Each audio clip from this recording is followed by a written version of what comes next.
12 अगस्त की रात सूर्य ग्रहण और अमावस्या का दुर्लभ संयोग है। भारत में दिखेगा नहीं, फिर भी इन 4 राशियों को खास तौर पर सावधान रहना होगा।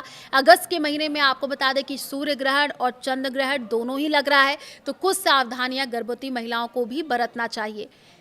नमस्कार, मैं हूं आपके साथ आयुषी गुप्ता। देखिए, 12 अगस्त 2026 की रात आसमान में बड़ी खगोलीय घटना होने जा रही है। चंद्रमा कुछ समय के लिए सूर्य को पूरी तरीके से ढक देगा। दुनिया के कई हिस्सों में दिन के समय अंधेरा छा जाएगा। हालांकि भारत में उस समय रात होगी, इसलिए यहाँ पर पूर्ण सूर्य ग्रहण दिखाई नहीं देगा। भारत में ग्रहण नहीं दिखने के कारण सूतक भी मान्य नहीं होगा। पूजा पाठ, मंदिर और दैनिक आप सामान्य रूप से आप कर सकेंगे। फिर भी ज्योतिष के जानकार इस ग्रहण को पूरी तरह प्रभावहीन नहीं मान रहे।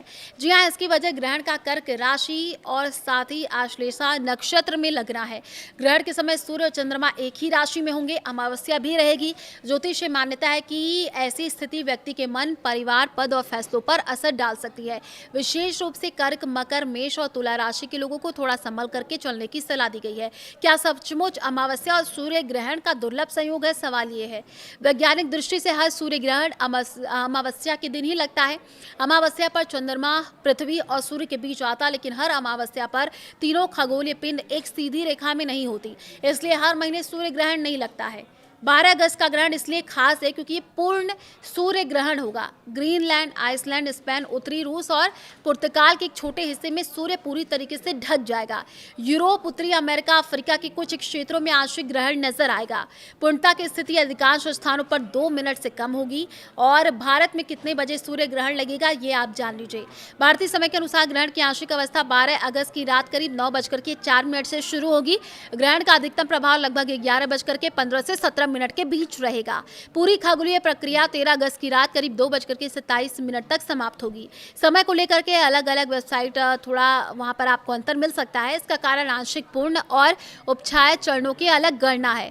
इतना तय है कि ग्रहण के दौरान भारत में सूर्य क्षितिज के नीचे होगा। इसी कारण इसे देश के किसी भी शहर से जो है वो नहीं देखा जा सकेगा। ग्रहण दिखाई नहीं देगा तो राशियों पर असर कैसे होगा? इस सवाल के 2 हिस्सों में आपको समझना जरूरी है। विज्ञान के अनुसार सूर्य ग्रहण का किसी व्यक्ति की राशि, नौकरी या भविष्य पर प्रमाणित प्रभाव नहीं होता है। भारत में मौजूद लोगों पर इसका कोई विशेष भौतिक प्रभाव नहीं पड़ेगा। ज्योतिष में ग्रहण का अध्ययन अलग तरीके से किया जाता है। इसमें सूर्य, चंद्रमा, राहु, केतु ग्रहण की राशि और नक्षत्र को देखा जाता है। 12 अगस्त का ग्रहण वैदिक गणना के अनुसार कर्क राशि और आश्लेषा नक्षत्र में बन रहा है। इसी आधार पर 4 राशियों को विशेष सावधानी रखने की सलाह दी गई है। मेष राशि, जी हाँ, घर और काम के बीच संतुलन बिगड़ सकता है।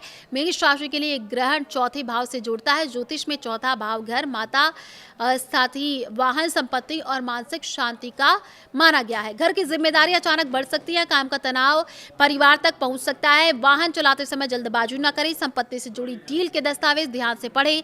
माता की सेहत को नजरअंदाज ना करें। कार्यस्थल का गुस्सा घर के लोगों पर निकालना भारी पड़ सकता है। कर्क राशि, मन में किसी बात को जरूरत से ज्यादा ना बढ़ाएं। ग्रहण कर्क राशि में लग रहा है, इसलिए सबसे सीधा प्रभावी इसी राशि पर माना जा रहा है।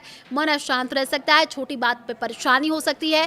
परिवार के किसी सदस्य की बात दिल पर लग सकती है। इन लोगों को ग्रहण से अगले 7 दिनों तक बड़े फैसले जल्दबाजी में नहीं लेने चाहिए। वहीं पर तुला राशि की बात करें, करियर में जल्दबाजी से बिगड़ सकती है बनी हुई बात। तुला राशि के लिए कर्क राशि 10वें भाव में आती है। ये भाव नौकरी, कारोबार, पद और प्रतिष्ठा से जुड़ा हुआ बताया जा रहा है। अब नई नौकरी का प्रस्ताव आकर्षक लगे तो उसकी शर्तें जांचें। ऑफिस की राजनीति में पक्ष लेने से बचे। सोशल मीडिया पर ऐसे टिप्पणी ना करें जिससे पेशेवर छवि प्रभावित हो। अगले कुछ दिनों तक परिणाम से अधिक प्रक्रिया पर ध्यान देना बेहतर होगा।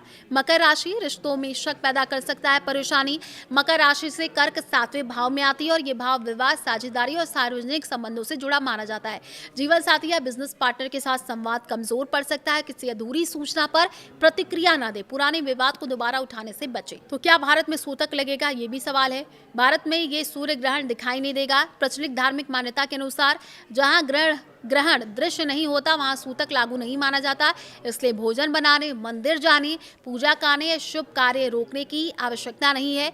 गर्भवती महिलाओं के लिए भी भारत में इस ग्रहण के कारण किसी विशेष वैज्ञानिक प्रतिबंध की जरूरत नहीं है। सामान्य स्वास्थ्य सावधानियां ही पर्याप्त है। ग्रहण से जुड़े भय या अप्रमाणित बातों पर विश्वास करने से बचे।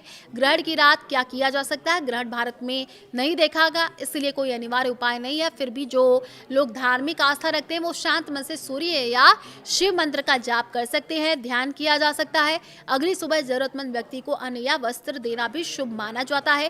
कर्क, मकर, मेष और तुला राशि के लोग इस ग्रहण को डर की तरह ना देखें, इसे सतर्क रहने का संकेत माने। वाणी संभालें, अधूरी जानकारी पर फैसला ना करें। पैसा, रिश्ता या करियर से जुड़े बड़े निर्णय सोच समझ करके ले।